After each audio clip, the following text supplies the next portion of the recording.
You can't eat apples right off the tree. You should wash them first, but we package apples in order to put them into consumer packages and to protect them. So we take them out of a bin, we put them in a cardboard box, and that gives them some protection for transportation. We have between 20 and 25 varieties of apples. We have Macintosh, Ida Red, Honeycrisp, Ambrosia, Gala, Crispin, and Golden. Some of the varieties that we handle here. So we do about 5 different indices on the fruit to take a look at them and then determine from that when to pick. So we have a lot of samples come in prior to harvest, and then we determine from them when the best time to pick the fruit is so that it eats well for the consumer and will store well. We use water to transport apples to make it easy. It's gentle on the fruit. So in doing that, we take the natural bloom or wax off of an apple, and then we need to replace that. So when we wash them, we polish them, we put a wax back on them to protect them, to prevent desiccation in the stores and give them longer shelf life. We use technology today quite extensively on the line.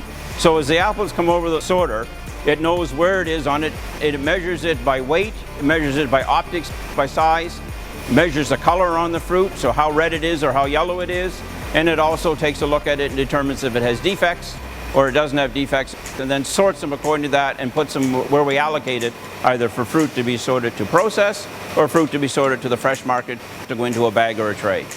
Mostly working with scales is pretty simple. I mean, we've weighed apples since the early 1900s, but the technology today uses color cameras and infrared cameras.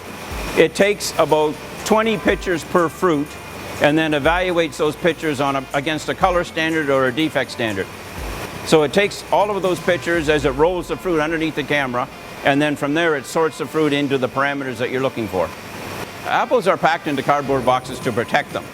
So it allows us to protect them. It also gives us a facility to put a marking on the fruit to know where what variety it is and where it came from and what size it is.